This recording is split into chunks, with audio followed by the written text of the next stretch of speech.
Hi there, and welcome once again to our next session of reading Aristotle's Politics. Today we're doing Chapter 5, Book 3.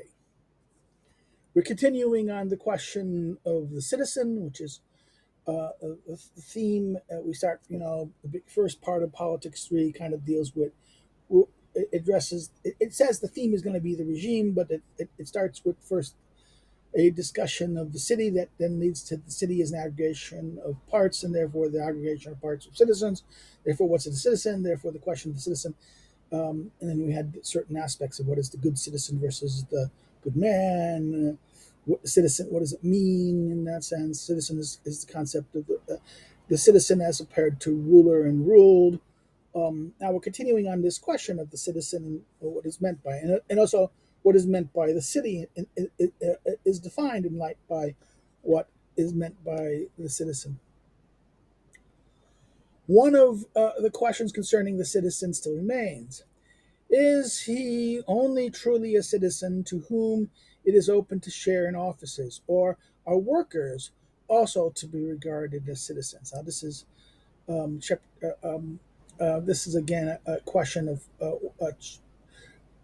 all the way back in book 1, book 11, chapter 11 about this question.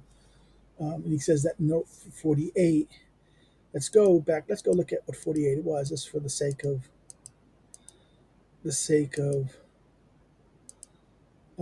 yeah.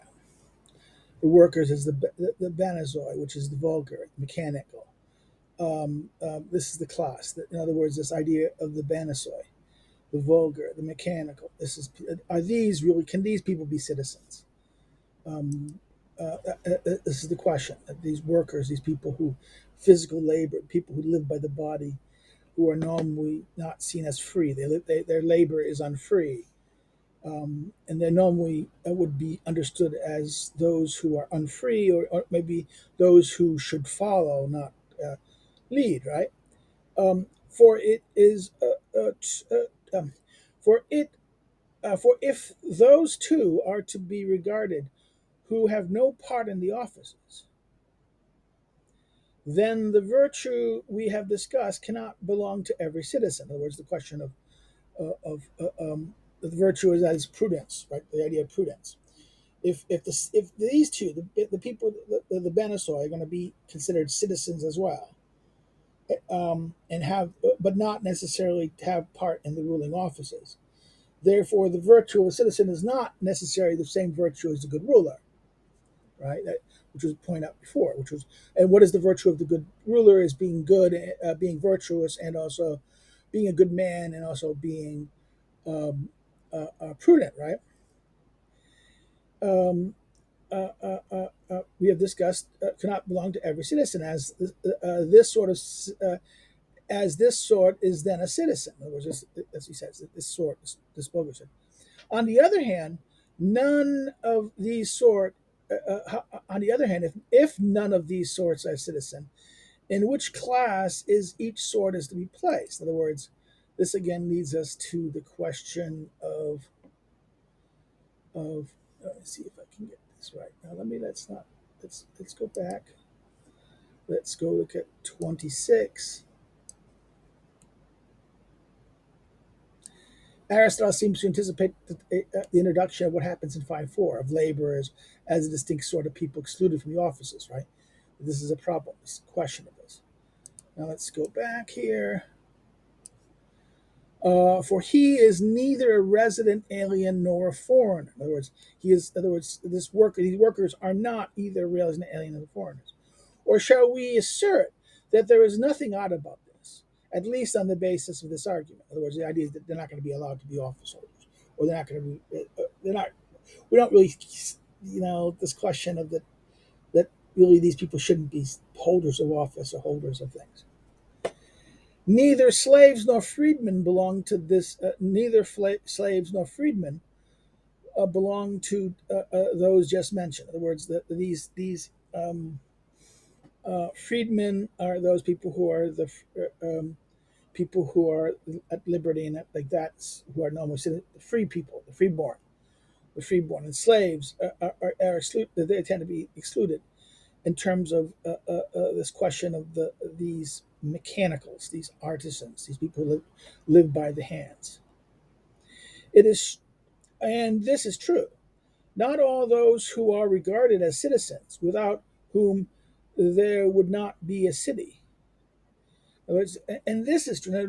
So let's go like, or shall we assert that there is nothing odd about this? Okay, that these people should be excluded. They're not going to be included in this, right?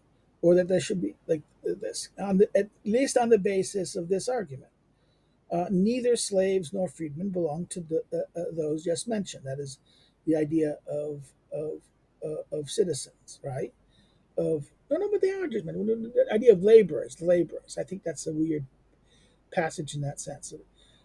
On the other hand, if none of these sorts is a citizen, in which class is that is be placed, right? The idea that there's going to be a placement, that the idea here of who's citizen, who's it, should they be kind of citizens, or should they be considered? And he says that these people are not, they're neither resident aliens nor foreigners, right?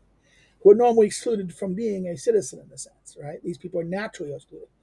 Or shall we assert that there's nothing odd about this, right? But there's not a problem here, but this.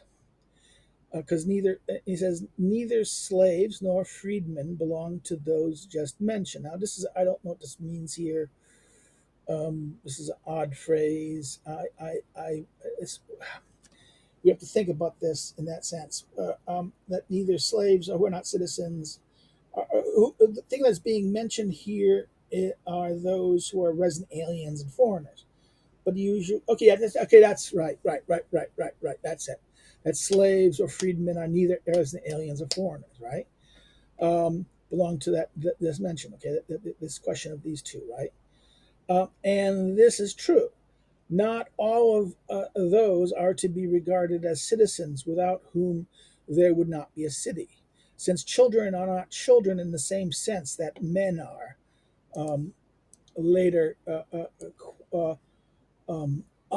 later are unqualifiedly, but the former only by way of presupposition. They are a citizen, but an incomplete one. So let's go back here for a second and let's deal with this question. In other words, that children are going to be adults, right? It's incomplete in that sense. Whereas the banoi, the benosoi, the vulgar, these mechanics, those who live by their labors, are not necessarily those who exercise. They lack prudence, in the sense he argues. They're vulgar. Their way of life is not gives them freedom, liberty to pursue proper habits, so forth and so on. Right? The argument goes, a very classic argument. Yet, but they're not either slaves. They're not slaves either. They're not foreigners, and they're not resident aliens. And I said the question is that, but we hold that they're going to be citizens, but they're not citizens in the same way. And it's not the same way as the citizen, a child is going to be an adult. That this is the point. This is that eventually the child will become an adult, whereas these people, it's, in other words, only there's a presupposition that they are citizens. The later is unqualifiedly, but they won't. In other words, the adult will eventually, the child will eventually become the adult. But the banistoi, or the imprudent, those who lack prudence, are not necessarily going to get prudence, right? That's the point he's trying to make here, right?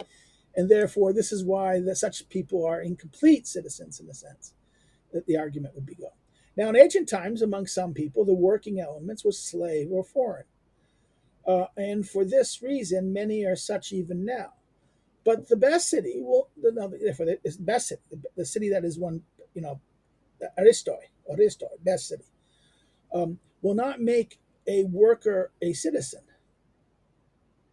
So therefore, the best city will not make a worker a citizen. The argument is the best city. Now, is he talking about the best city? I think he's talking about book 7. In book 7, the best city, right? He's giving a foreshadow in my argument to the discussion in book 7, where the laboring classes are not going to be citizens. Okay, right? And actually, this is also the problem of the Republic, right? The Republic doesn't allow, the workers are not really truly citizens in that sense. Only the real citizens are the guardians, right? And the warriors, right? Um, but if this sort is a citizen, the virtue of the citizen, as we have been discussing at any rate, cannot be spoken as belonging to everyone, or even to every free person, but only to those who have been relieved of necessary sorts of work. So therefore, he redefines it. I think, this is the point. He says, but if we're going to hold them to be citizens, so either they're not citizens or kind of quasi-citizens, but even then, even quasi-citizens, they're not all citizens. The citizen cannot be this absolute. In other words, the idea that the virtue of the ruler and the virtue of the citizen cannot be identical in that sense. And it's therefore because of that, this idea that the citizen has to be the man who exercises prudence. But this is not going to be the case either, okay? In that sense, in every sort. In other words, and we can't even speak about every free sort, but only those who have been relieved of the necessary sorts of work. So at leisure, only those who can be at leisure um, or free from necessary toils are going to be able to become prudent, able to exercise the conditions by which prudence can emerge, or that one can engage in prudence. Right. This is that one can, develop in that sense. This idea he said. I think he's saying here. But only those who have been relieved of necessary sorts of work. And by the necessity sort of work, the really hard work, the work that deals with the necessary things, the subsistence. It's dirty, horrible, these kind of work. It's not free. This is, and it continues. Those who perform necessary services for one person are slaves. Those who do it for the community, the koinonia, are workers and laborers. So therefore, in the household, now this is the term thetes was the former designation of the lowest of the four Athenian classes. This is in chapter 12, right, of book 2, where he talks about the legislatures and so on. The word itself connotes unskilled and semi-skilled laborers. Okay, this is in this sense, right? This was the lowest class in Solons, and they were usually not permitted to hold office. They were permitted to cast a vote and to veto and to choose who's going to be the office, but they're not going to be eligible to be office holders. Okay.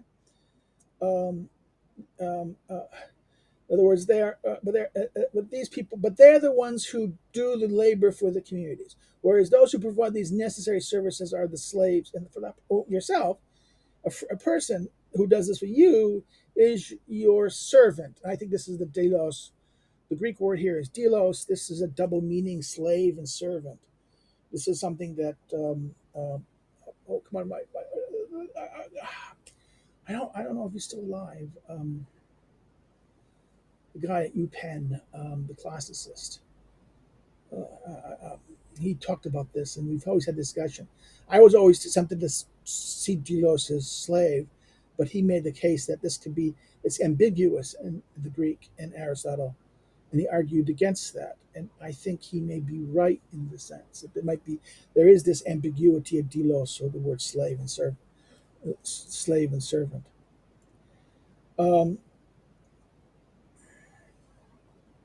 So if we investigate a bit further from this point, let's continue. If we investigate a bit further from this point, it will be evident that how masters stand concerning them. In other words, matters. Sorry, I thought master slave, right? How matters stand concerning them. The question of those who's workers, the workers. What has already been said will itself make this clear once it's recalled. And again, this is 28. It appears a reference to 1:8, but the exact sense is uncertain, right? What was 1:8?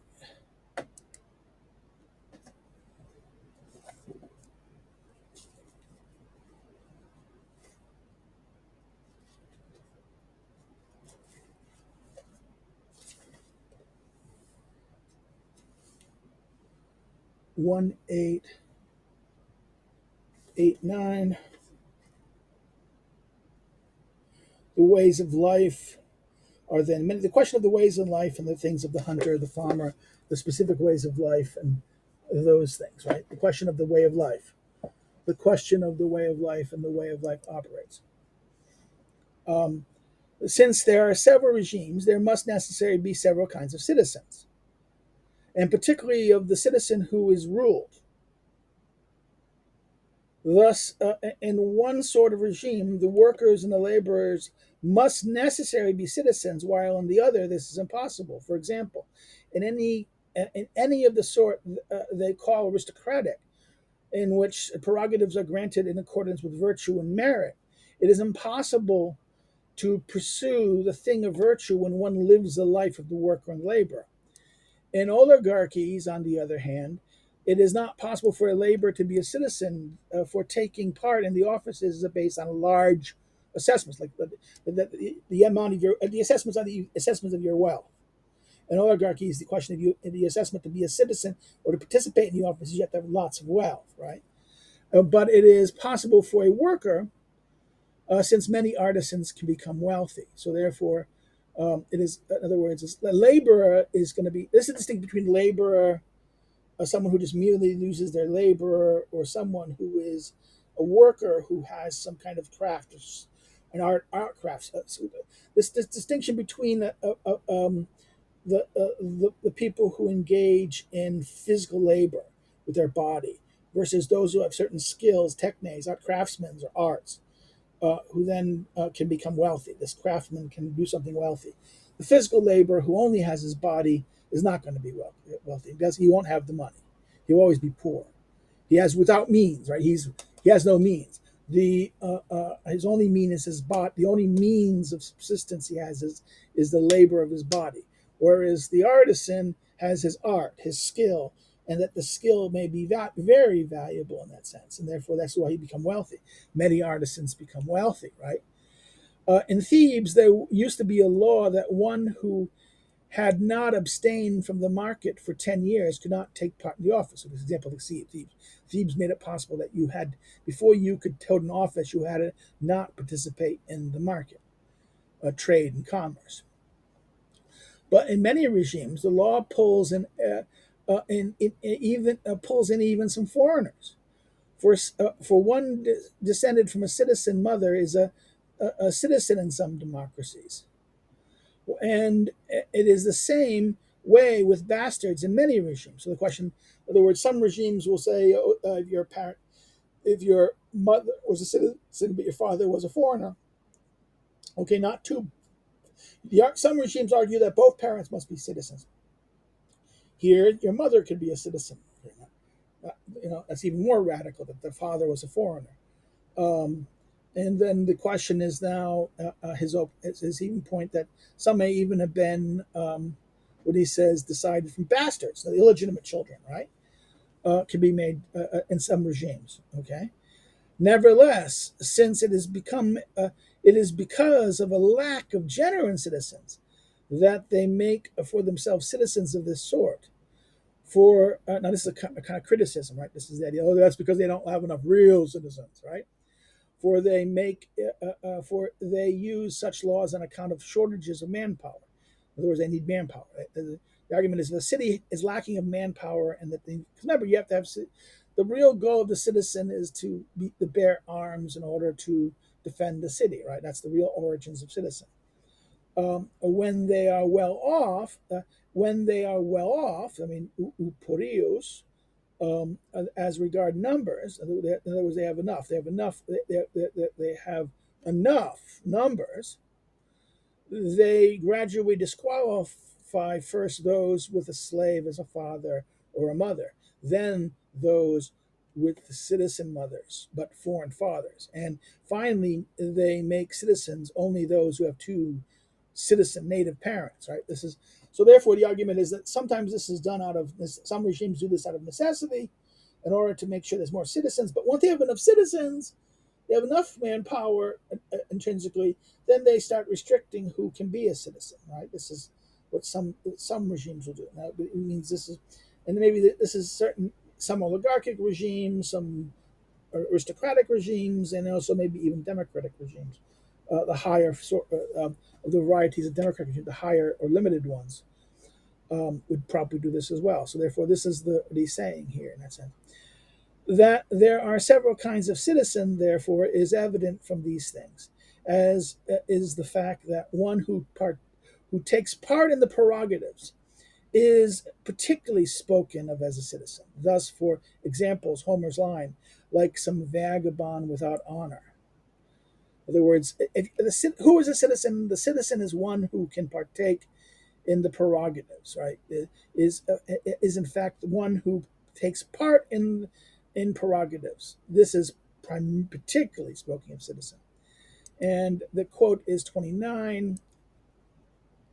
This is from Homer's Iliad. Prerogatives and honors both translate the word time. So this is the honor. This is why time, prerogative, honors. This is the one who takes in the honors, is particularly spoken of a citizen. And Homer's lines, like some vagabond without honor, right? This is I think this was referring to Achilles, wasn't it? Or someone, But one who does not take part in the prerogatives or the honors is like an alien. Okay, that's what is interesting. He makes the point about the prerogatives of the citizen, the prerogatives of the city, which means ruling, right? The honors of the city means the things that you're valued for the city. The prerogative or the honors of the city. This is a double meaning of time, the things of honor, things of this, but that means also things of the prerogatives of authority. The double meaning of that term in that sense, in that therefore the true citizen is one who partakes in those prerogatives or those things that the city give value to. And if that's the case, right, not doing this is like an alien, not a non-citizen, or a foreigner, or not a fellow citizen. But whatever this sort of thing is, but wherever this sort of thing is kept concealed, it is for the sake of deceiving the excluded inhabitants. In other words, if this is not clear, right, they try to mask the distinction between citizen and prerogatives, right? This is trying to deceive the inhabitants in that sense. In other words, if this is not a question of clarity in that sense. That's interesting. He says, in other words, for those who don't really partake, is really an alien. And if you're blurring it, you're trying to deceive. Now, that's a very interesting claim he's saying. That therefore there's an element of deception here, if you're not clear that if you're not really being able to hold office, we don't really consider you really a citizen. You're really more like an alien. Okay, we don't trust you. You're not really treated as one of us.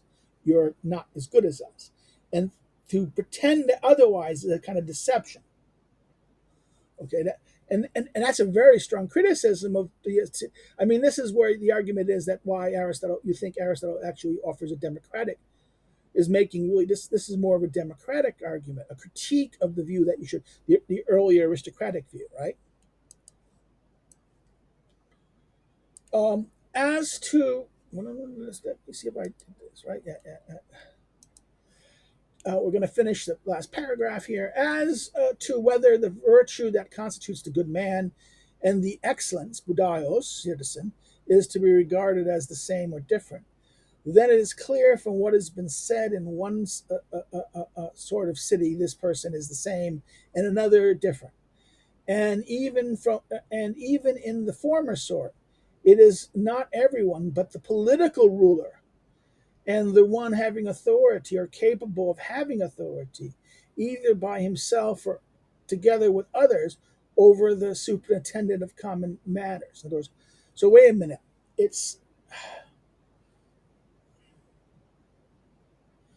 He seems to be saying what? With the question of whether the good man and the serious citizen are to be the same, it is clear in what has been sought. That it depends on the type of regime. Each city, this is going to be different because of the regime is going to be different, right? And he says that it is the same or different. With regard to the virtue of these two things are going to be the same or different. It's clear from what has been said that in one city this person is the same, in another it is different. So in one city this is going to be the same, Another city, it's going to be different. But again, because of the regime, right? The question of the difference in the regime between the two things. And even the former, it is not everyone but the political ruler. So even if it's going to be different, right? The same, right?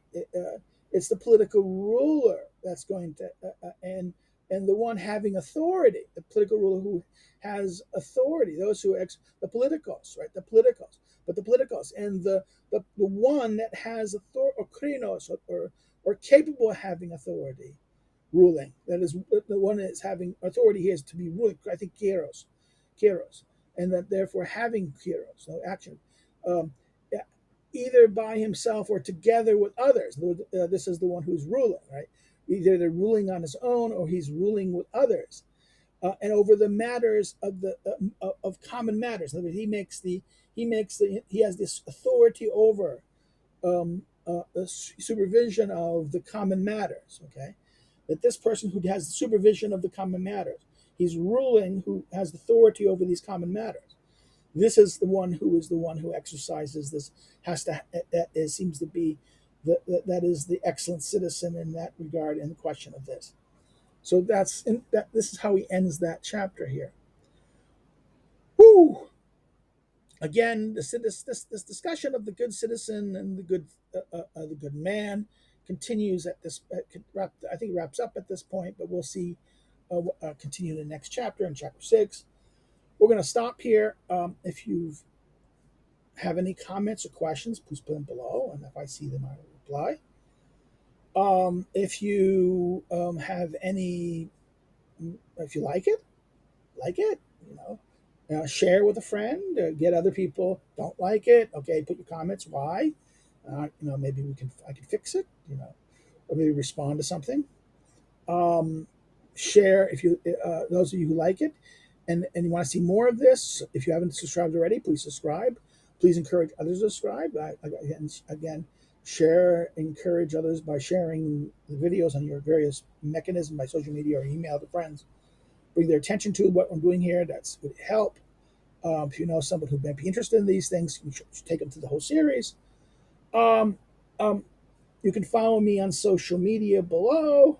If you're, and if you wish to help become a member, I know I'm horrible. I should do more Patreon. I should find a way. If people want to contribute, they should be able to contribute ways. I don't know how to do this well. I'm not good at marketing. I don't do, people say, "Oh, you should have." Someone said to me, "You should do what do you call those things? A Discord server." I don't Discord server. I'd rather set up meeting chat rooms and things like that. Using Meets or other things. If they want a meeting or something like that, we can just arrange it, do it through email or something. Arrange a common session if they really want that, a bull session. I just, like I said, another way you can help is, buy my current book. It's basically about Aristotle. It's not a commentary. It's a workbook. It's the workbook on Aristotle. It's a study guide. It's Cliff's Notes. It's not a summary. It's Cliff's Notes on Aristotle's politics. Okay, not really Cliff's Notes, but it is kind of a not summary, but it's a kind of workbook which deals with section by section, chapter by chapter, book by book of the politics, offering graphs, sections.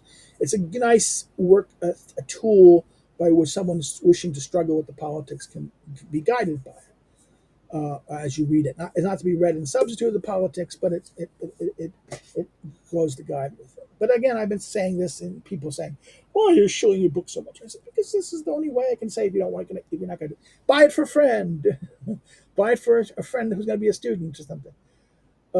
That's it. Well, take care, and I'll see you next time. Bye bye.